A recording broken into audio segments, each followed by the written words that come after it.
Oui les amis, je sais, le décor a changé, il est totalement différent, ce n'est pas la même chose, mes DVD sont là, mes mangas sont juste à côté de moi et on va partir donc sur la deuxième partie des aventures de nos amis de Yu-Gi-Oh! Pour savoir où ils en sont dans le tournoi du royaume des duellistes. C'est parti, et donc l'affiche de la série va se mettre juste à côté de moi, oui, parce que les nouvelles règles YouTube ne veulent plus que je mette des vidéos de Yu-Gi-Oh! Donc désolé les amis. Après, il faut le dire, une première partie assez lente. Oui, c'est vrai que le début de l'animé était un petit peu, ouais, en mode, bon, on marche, on affronte des duellistes par-ci, par-là, enfin voilà. Mais au programme de cette critique, nous aurons donc un Joey courageux, c'est important, une revanche entre ennemis jurés, également très très important, et nous allons découvrir l'antre de Maximilien Pegasus. Bref, c'est parti pour la deuxième partie.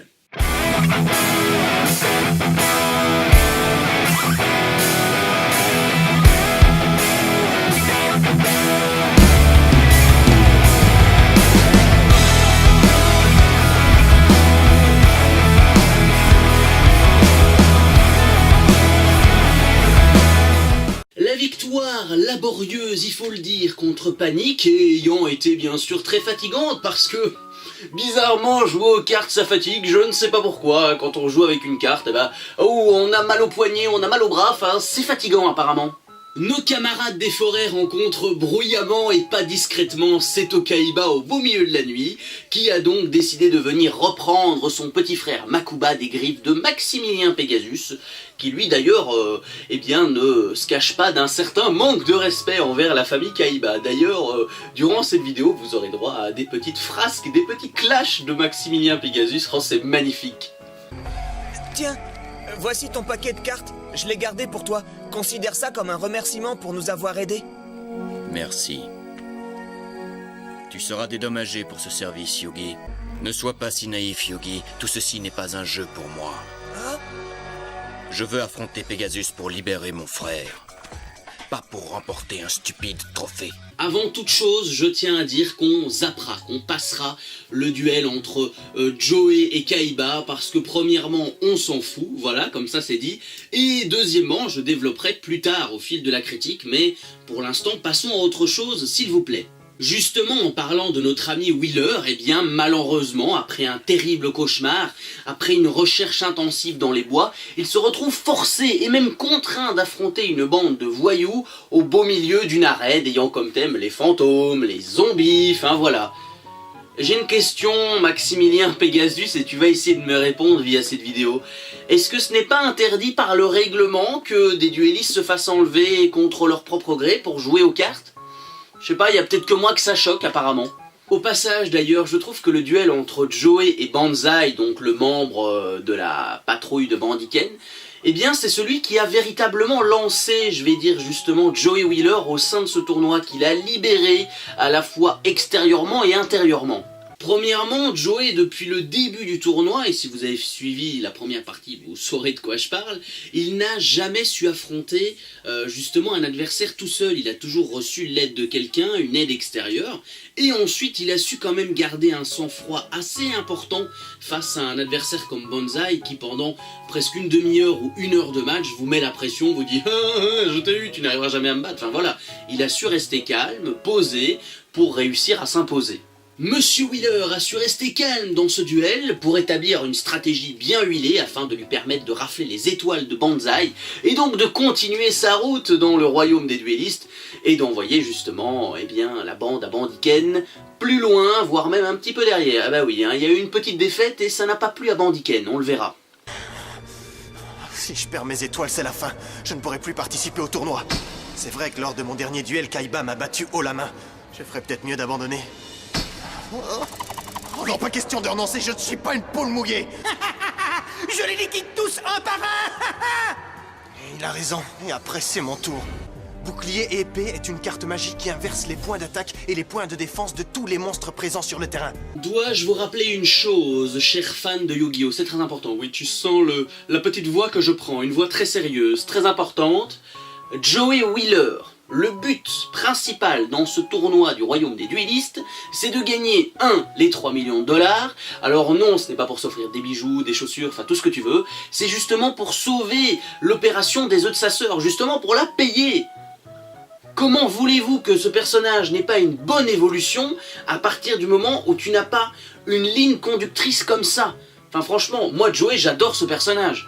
Après une belle victoire, des retrouvailles, des larmes, de la joie, c'est magnifique, eh bien nos amis décident de sortir de cette fameuse grotte, mais Bandiken ne veut pas, et donc ils décident de fermer la grotte avec un gros caillou. Ils se retrouvent enfermés dans ce tunnel sans fin, sans lumière, et ils se demandent un petit peu quoi faire. Heureusement, Bakura, avec son anneau du Millénium, les a guidés jusqu'à une espèce d'entrée, une espèce de salle, où vivent des exterminateurs embauchés par Pegasus, qui passent leur temps à vivre sous terre. Bah oui, ça peut arriver, et on ne va pas les juger pour ça quand même. Avertis tous tes amis. Tu es piégé. Et les portes sont fermées. Tu vas devoir affronter les frères Paradox. Par-dessus mon épaule, tu vois une porte, et par-dessus l'épaule de mon frère, Tu vois une autre porte. l'épreuve, c'est ton choix. Faut pas te tromper. Laquelle de ces portes choisis-tu? Dans ta devinette, le garçon arrivé à la fourche du chemin ne pose de questions qu'à une personne. Dans notre cas, il y en a deux. Para et Dox. Vous l'aurez compris si vous avez suivi la première partie et si vous comprenez un petit peu le but de cette deuxième partie, le plus gros enjeu ce sera évidemment le duel entre Yugi et Seto Kaiba, un duel qui a tenu toutes ses promesses et qui claque vraiment bien sa race. Franchement, il était cool. Kaiba est à la fois forcé d'affronter Yugi à cause de Pegasus, qui a quand même envoyé son petit frère dans le royaume des ombres, voilà, comme ça, avec le petit timbre de voix. Mais de l'autre, tu sens que Kaiba a quand même envie, ça le démange un petit peu d'affronter Yugi, parce que de un, c'est un adversaire qui lui arrive, on va dire, quasiment à la taille, hein, on peut le dire, c'est vrai. Et de l'autre, il a quand même envie de prendre sa revanche sur celui qui l'a humilié, voire devant tout le monde, il y a presque 3-4 mois avant de partir pour le royaume des duellistes. Donc ça mettait des belles choses en perspective. Pour la première fois, Yugi, je veux me battre avec le feu et la passion au cœur. Je te crois. Kaiba a changé, je peux le ressentir. Il ne se bat plus uniquement pour lui-même, il a foi en quelque chose. Très bien. Es-tu prêt à combattre Kaiba? Nous y voilà, Yugi. Le gagnant affrontera Pegasus. Et le perdant, ce sera toi. Et tu seras un homme brisé. Nous verrons bien qui perdra Kaiba. Oui, je sais ce que vous allez me dire, ouais, ça dure 3 épisodes, on n'a rien à faire pendant 3 épisodes, on veut pas avoir 3 épisodes, mais oui les gars, mais c'est 3 épisodes intenses, avec du rythme, du suspense, et comme je l'ai dit, de l'intensité, une intensité qui n'était pas, voire très peu présente lors du premier duel entre les deux ennemis. Ce qui me fascine beaucoup dans ce duel, c'est justement de voir un tout autre Kaiba que lors du premier duel. Ici, on a un Kaiba qui est sûr de lui, qui est calme, qui sait à quel adversaire il va se frotter. Et puis surtout, n'oublions pas, il n'a plus rien à perdre, les gars. Il a perdu Kaiba Corp, il a perdu Makuba, il n'a presque plus le moindre espoir de le revoir. Donc on a un Kaiba qui est vraiment en mode outsider total, et ça me plaît beaucoup. Maintenant, à moi de jouer. Enfin, il ne me manque plus qu'une carte polymérisation pour les assembler. J'espère que tu es prêt à subir l'anéantissement suprême, Yugi. J'ai créé l'ultime dragon blanc aux yeux bleus. Voilà pourquoi il n'a pas joué ses dragons avant. Il a attendu de pouvoir les assembler. Cher Yugi, tu n'as aucune chance. Et comme toujours, comme dans tous les animés, comme dans tous les combats décisifs, la chance change toujours de camp. Yugi est à 2 doigts d'une belle victoire contre Kaiba, en le mettant à genoux et surtout en mettant à terre son monstre le plus puissant, l'ultime dragon blanc aux yeux bleus, avec une attaque quand même de 4500 points. Donc Yugi, il a aucun monstre avec ce type d'attaque dans son jeu, mais il a quand même réussi à mettre à terre, voire presque anéanti le monstre le plus puissant de Kaiba, donc on peut lui dire un grand respect et un grand bravo à ce Yugi. Je suis en mesure d'utiliser le pouvoir magique de la flèche vivante pour combiner cimetière de mammouth avec ton ultime dragon.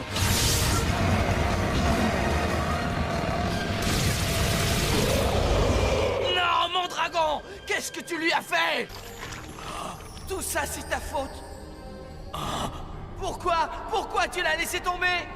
Tu lui avais promis que tu serais toujours là. Tu lui avais promis, Seto Kaiba. Seulement, eh bien oui, un grand retournement de situation. La conscience du petit Yugi, la petite voix intérieure dans le corps de Yami lui a dit « Mais non, arrête, tu ne peux pas démolir Kaiba !» Eh bien lui, qu'est-ce qu'il a fait? Eh ben, il s'est arrêté. Donc Kaiba a gagné alors que Yugi était à ça d'une victoire. Ah, tu pouvais pas la fermer, petit Yugi? Mais non, on est obligé de respecter le scénario, on peut rien faire, c'est comme ça.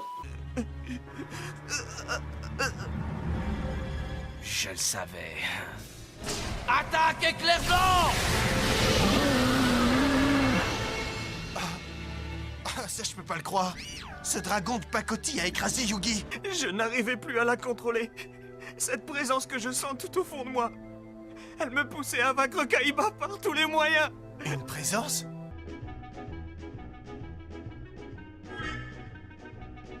Allez, gardien celte, attaque-le, achève-moi ce dragon blanc aux yeux bleus, qu'on en finisse, allez, j'en peux plus d'attendre. Non, Yugi, tu ne peux pas faire ça. Pourquoi est-ce que tu tuerais son dragon blanc aux yeux bleus? Tu te rends compte que ça risque de l'anéantir, ça risque de le renvoyer dans le royaume des ombres? Écoute, Yugi, je sais que ça risque de lui faire tout ça, mais quand même, c'est son monstre, c'est le dragon blanc aux yeux bleus, j'ai envie de le battre. S'il te plaît, Yugi, arrête d'intervenir, laisse-moi tout seul. Je t'ai déjà dit qu'on ne devait pas avoir ce genre de discussion quand je suis au beau milieu d'un duel.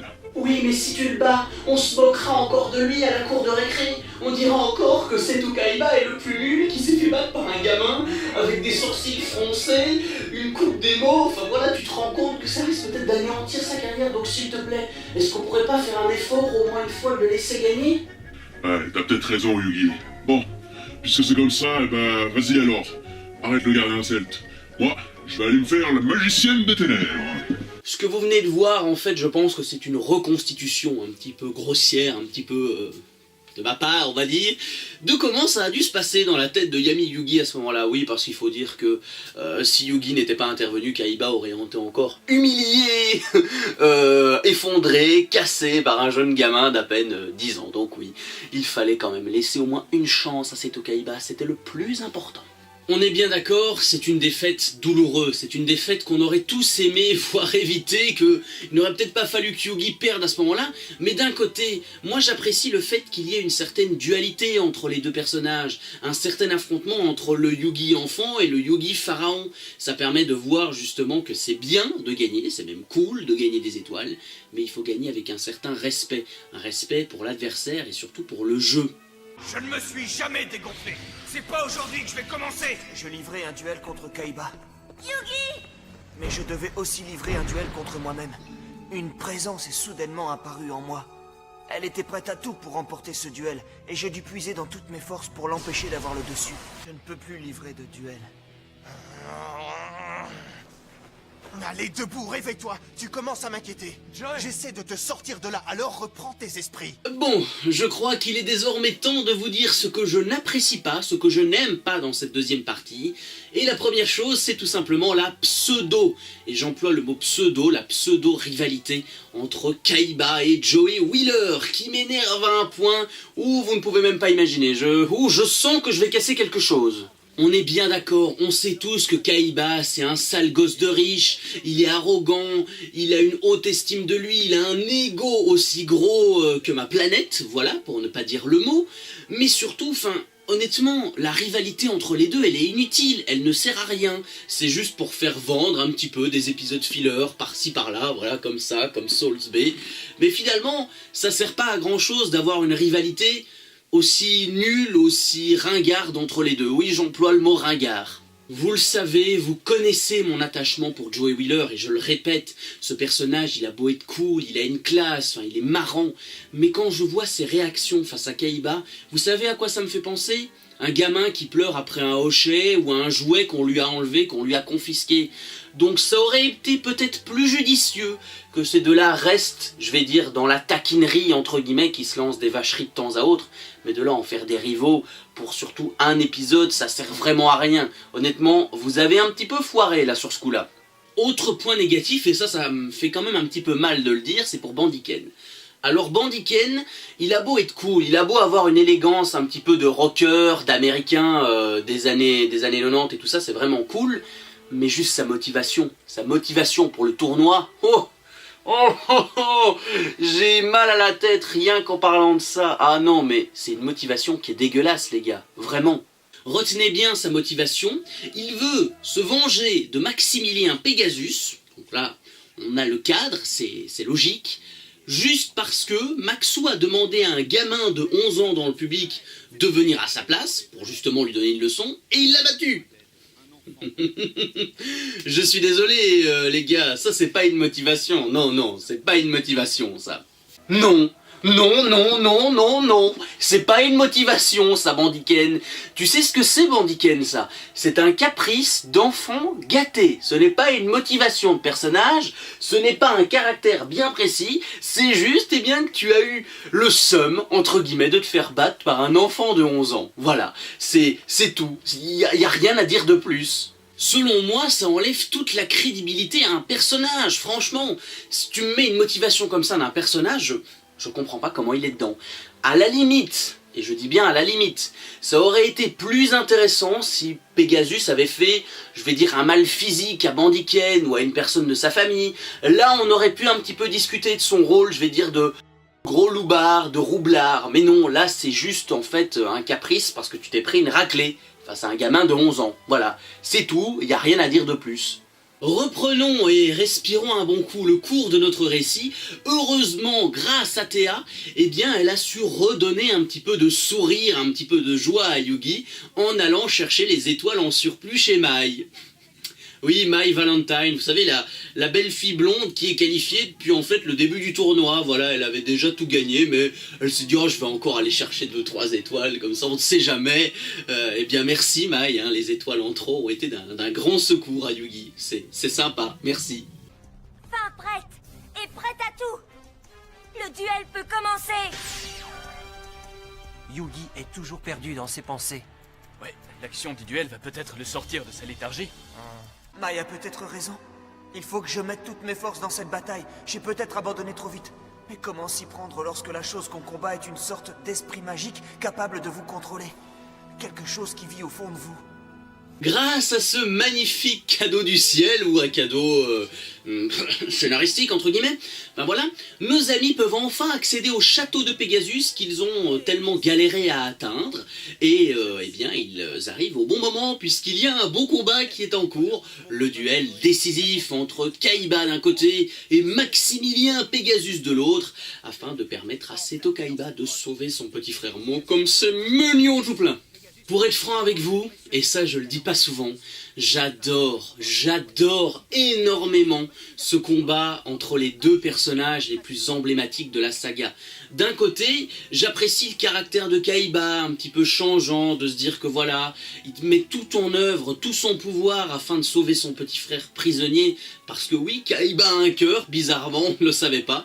Et de l'autre, j'adore la façon dont Pegasus, durant le combat, s'amuse à narguer, à manquer de respect envers Kaiba, un manque de respect qui est, somme toute, très grand, aussi grand que Jupiter, aussi grand que Saturne, mais voilà, c'est vraiment cool ce combat entre les deux personnalités fortes de cet animé, je ne trouvais plus le mot. Pauvre petit ignorant, malgré tous tes titres et tes innovations techniques, tu n'as toujours pas compris que se battre ne signifie pas exclusivement infliger des coups à l'adversaire. La volonté d'un homme peut être brisée par d'autres moyens, dont certains sont bien plus efficaces. Espèce de monstre! Allons, Kaiba, mon garçon. Ce ne sont pas de piètres insultes qui rendront son âme à ton frère.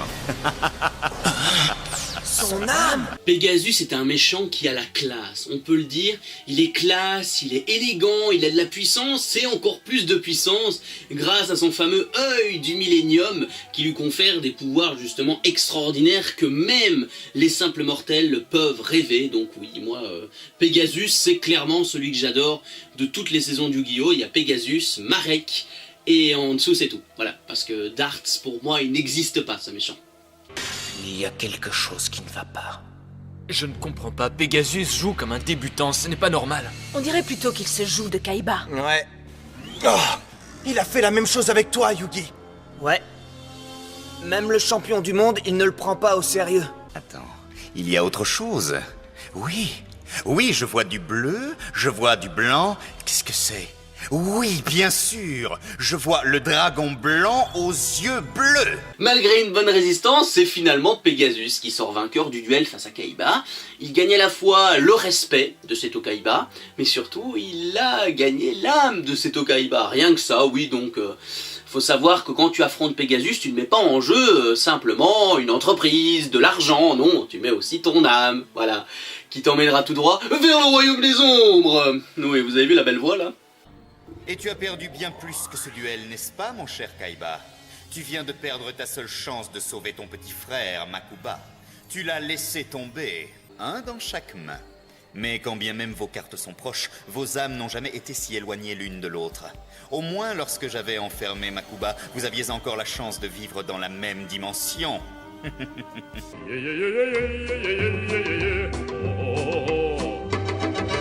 Mais qu'y a-t-il sur Télédonjon? Oh, très touchant. C'est un autre épisode de la triste saga du petit Makuba. Le voilà. Mais tu le préfères sûrement en chair et en os, n'est-ce pas? Tu veux que nous nous affrontions avec ton nouvel appareil?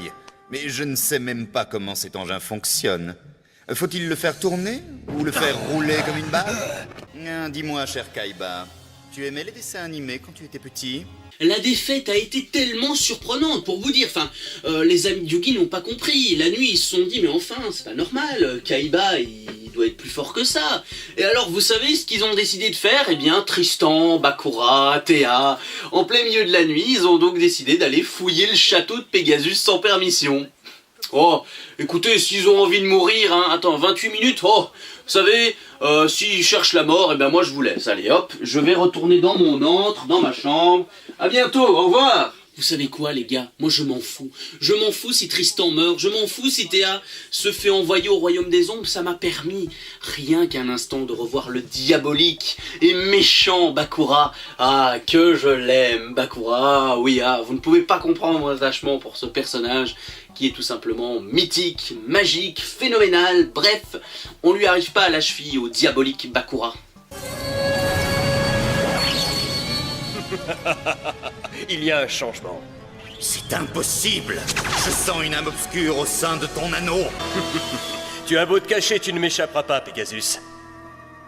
L'œil du Millénium sera bientôt à moi. Malheureusement pour le pharaon, la nuit a été très mouvementée entre balades nocturnes dans le château, découverte de secrets en comprenant que Pegasus a des ambitions plus grandes que capturer des âmes, enfin voilà. Ça se mijote un petit peu tout ça dans sa tête et il a du mal à rentrer dans son duel contre Mai et on peut même dire qu'il est à la ramasse dans ce duel. C'est la première fois que je vois Yugi, le pharaon, dans un état aussi pitoyable dans un duel. Et oui, parce que croyez-le ou non, mais la défaite contre Kaiba a quand même marqué notre petit Yami Yugi au point d'avoir eu l'effet d'une bombe intérieure avec son autre lui. Donc voilà, il est un petit peu, je vous l'ai dit, à la ramasse, il est pas bien le pharaon dans ce duel.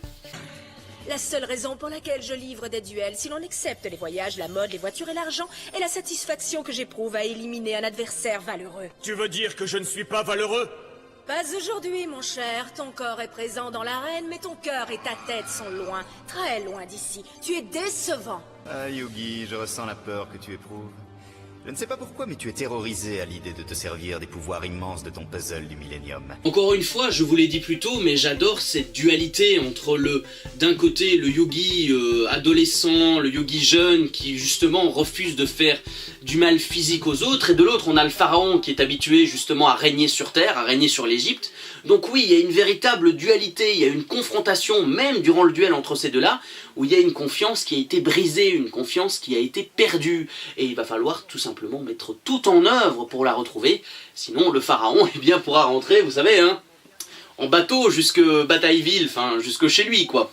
On a beau lui cracher dessus, mais est-ce qu'on peut lui en vouloir finalement? Yugi, le pharaon, a été aveuglé. Il a été aveuglé par l'envie de vaincre, l'envie d'exterminer Kaiba, parce que pour lui, une victoire, c'est une victoire qui lui aurait ouvert tout simplement plus vite les portes du château, mais ce genre de comportement a justement déstabilisé la confiance à la fois avec son ami Yugi, mais surtout justement le lien qui l'unit au puzzle du Millennium. Donc encore une fois, et je le redis, cette dualité est vraiment bien mise en place durant plusieurs épisodes, et ça permet justement aux deux amis de retrouver une confiance qui a été perdue, afin justement de sauver leur peau dans ce tournoi.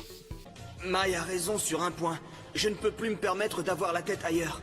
Tout ce qui compte, c'est de gagner ce duel. Ouais, le magicien des ténèbres. Cette carte serait sans aucun doute assez puissante pour vaincre le dragon de compagnie de Damarpi. Pauvre Yugi, on dirait que quelque chose le tracasse. Je sens jusqu'ici la saveur du conflit. Au lieu de s'emparer du pouvoir de son élément du Millennium, il semble vouloir lutter contre cette force. Cette dualité aura au moins permis une chose au pharaon, c'est de comprendre que dans ce genre de tournoi, on ne doit pas jouer en solo. C'est avant tout un travail d'équipe, et il l'aura appris à ses dépens, et donc ça peut lui faire une bonne petite leçon à l'avenir. Comme souvent, parce que c'est un animé, parce qu'on a envie donc de respecter l'ordre hiérarchique, Yugi se reprend au bon moment, il faut le dire, et assure la qualification face à Mai Valentine, qui donc après, une belle partie est malheureusement éliminée du tournoi. Donc, Yugi a eu chaud aux fesses, mais heureusement, il passe au tour suivant. Par contre pour Mai, retour à la case départ. Toi et moi, on peut le faire. Ensemble. Yugi, je suis avec toi, et nous ne sommes pas seuls. Nous pouvons compter sur le soutien de tous mes amis. C'est comme ça depuis le début. Le duel est terminé. Mai est atterrée. Elle n'a plus la volonté de se battre. Je suis désolé les amis, mais la vidéo doit s'achever maintenant, et oui, c'est sur la qualification de Yugi pour la suite du tournoi que l'on coupe, et on se retrouvera peut-être, pour la suite du tournoi, où on aura notamment le très beau duel entre Joey et Bandiken. Vous verrez, il y a du suspense, c'est important, mais surtout peut-être la demi-finale et la finale du royaume des duellistes, qui achèvera donc notre série sur Yu-Gi-Oh! Laissez un petit pouce bleu, voilà, c'est toujours sympa, ça fait toujours plaisir pour le référencement YouTube, et bien sûr affronter et taper cette petite cloche qui n'attend qu'à être poussée, entre guillemets, afin de justement que vous sachiez, que vous soyez au courant, au rendez-vous pour mes futures vidéos.